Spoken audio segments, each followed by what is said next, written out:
Υπάρχει ένας κριτής μέσα στο κεφάλι σου. Ποιος του έδωσε το μικρόφωνο?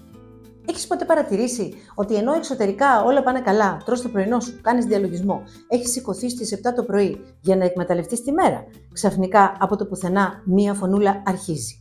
Αυτό που έκανες ήταν ηλίθιο. Δεν είσαι έτοιμος για αυτή την αλλαγή. Μήπως κάνεις ό,τι κάνεις απλά για να εντυπωσιάσεις? Αυτή η φωνή δεν είναι απλά μία σκέψη.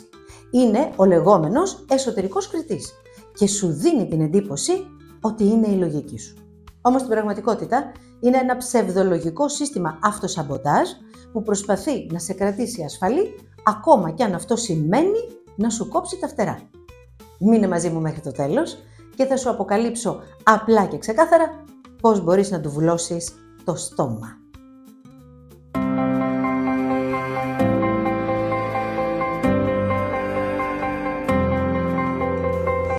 Είμαι η Μέρη Μάρκο, ενεργειακή θεραπεύτρια. Καλώς ήλθες στο κανάλι μου.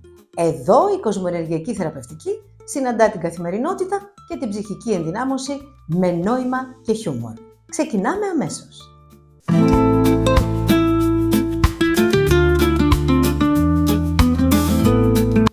Ο εσωτερικός κριτής είναι σαν εκείνο το ενοχλητικό παιδάκι στην παιδική χαρά που δεν παίζει μαζί σου, αλλά σε κριτικάρει συνεχώς. Δεν είσαι αρκετά καλός, μη προσπαθείς, θα αποτύχεις. Ποια νομίζεις ότι είσαι? Πρόκειται για μια εσωτερική φωνή με ρίζες στην παιδική σου ηλικία, στην κουλτούρα και σε τραυματικές σου εμπειρίες. Αυτός απροσκάλεστα έχει αναλάβει να σε προστατεύει μέσω της αδιάκοπης κριτικής. Στην πραγματικότητα είναι ένα ψυχολογικό μόρφωμα που δημιουργείται από παιδικά βιώματα, παραδείγματος χάριν αυστηροί γονείς και συνεχής ανάγκη για τελειότητα. Από πολιτισμικές προσδοκίες του τύπου πρέπει να πετύχεις και να είσαι παραγωγικός. Όπως επίσης από θρησκευτικές καταβολές, μέσα από παράλογες και σκληρές παραδόσεις ή ακόμα και έναν θεό εκδικητικό. Αλλά και τα κοινωνικά μέσα δεν σε αφήνουν στην ησυχία σου, όπως το Instagram feed σου που σου λέει ότι οι άλλοι τα έχουν όλα τέλεια, ενώ εσύ άστα να πάνε. Πολλές φορές σου θυμίζει κάποια πρόσωπα και δεν είναι τυχαία. Ο εσωτερικός κριτής δανείζεται φωνές γονιών, δασκάλων, κοινωνίας, ακόμη και του TikTok. Αναλαμβάνει ρόλο εσωτερικού αστυνομικού, αλλά χρησιμοποιεί εργαλεία ενοχής, φόβου και σύγκρισης. Δεν δίνει λύσεις, μόνο σχόλια, σαν αυτούς που κριτικάρουν όλα τα κανάλια στο YouTube, αλλά δεν θα έφτιαχναν ποτέ δικό τους.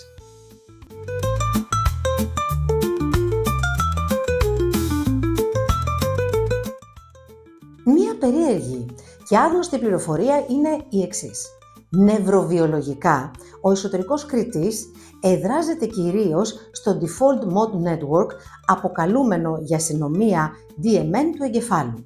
Εκεί υπάρχει ένα σύστημα που ενεργοποιείται, άκουσον, όταν δεν είμαστε συγκεντρωμένοι σε κάτι εξωτερικό. Παραδείγματος χάρη, όταν ονειροπολούμε, όταν κάνουμε scroll, όταν είμαστε αραχτοί στον καναπέ και κοιτάμε τηλεόραση ή όταν είμαστε μόνοι. Είδες, η μοναξιά είναι μεγάλη ιστορία. Εδώ ακριβώς είναι που βρίσκει πάτημα ο εσωτερικός κριτής. Το DMN γίνεται η σκηνή του και παίζει σόλο. Εκεί ενεργοποιούνται σκέψεις του τύπου. Τι σκέφτονται οι άλλοι για μένα? Μήπως τα κάνω όλα λάθος? Γιατί είπα εκείνο το πράγμα το 2009? Δες τώρα κάτι. Έρευνες δείχνουν ότι όταν εξασκούμε καρδιοεγκεφαλική συνοχή, μειώνεται η φωνή του κριτή. Δηλαδή, όταν βιώνουμε συναισθήματα όπως αγάπη, ευγνωμοσύνη ή αποδοχή. Οι ρυθμοί της καρδιάς και του εγκεφάλου μας συγχρονίζονται. Αυτό μειώνει τη δραστηριότητα του DMN. Άρα, ο πιο ήσυχος εγκέφαλος είναι πάντα ο τρυφερός εγκέφαλος. Τι έγινε? Έχεις αρχίσει και προβληματίζεσαι? Ζορίζεσαι να βρεθείς σε αγαπησιάρικη φάση? Θέλει τη δουλειά του κι αυτό όσο να είναι, ξέρεις.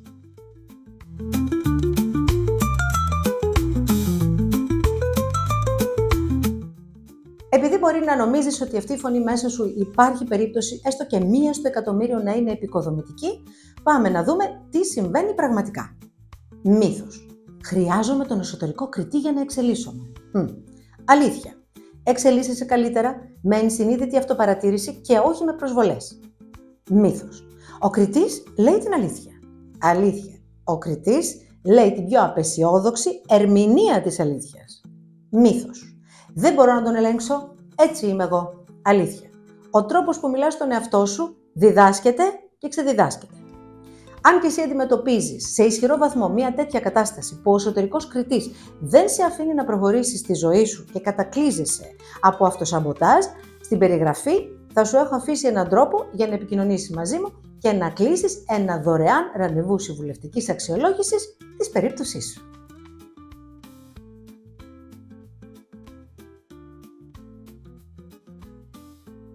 Πού να τρέχεις τώρα στα βουνά, στα λαγκάδια, να συναντάς μοναχούς με ξυρισμένα κεφάλια και να κάθεσαι ακίνητος οκλαδών για κανένα 2ωρο επαναλαμβάνοντας μούντρα.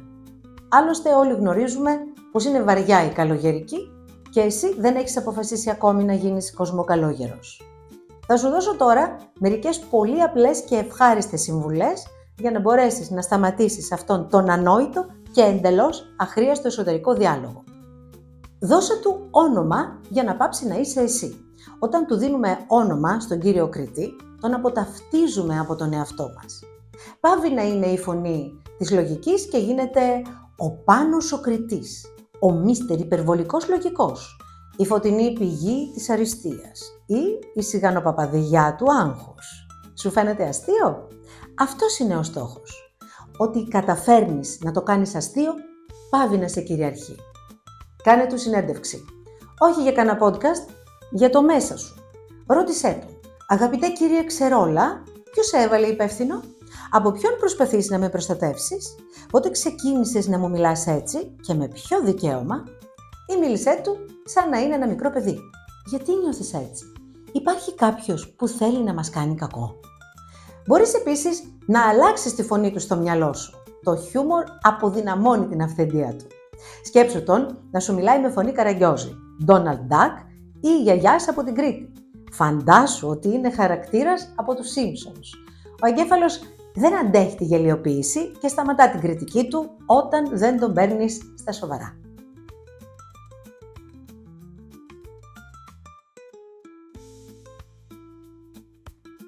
Ο εσωτερικός κριτής δεν εμφανίζεται επειδή είναι κακός. Εμφανίζεται γιατί του έχουμε αφήσει χώρο. Έχει πάρει το μικρόφωνο και κάνει συνεχώς ανεξέλεγκτες ανακοινώσεις. Δημιούργησε λοιπόν φωνές που μπορούν να τον στριμώξουν. Θα σου δώσω 3 παραδείγματα. Πρώτον, ο εσωτερικός ενθαρρυντής. Αυτός είναι ο φίλος που σε βλέπει με τα καλύτερά σου μάτια, ακόμη και όταν εσύ έχεις ξεχάσει ποιος είσαι. Και σου λέει, είδες πόσο μακριά έχεις φτάσει? Αξίζεις ακόμα και όταν δεν είσαι τέλειος. Δεν πειράζει που φοβάσαι, είμαι εδώ μαζί σου. Δεύτερον, ο εσωτερικός γκουρού.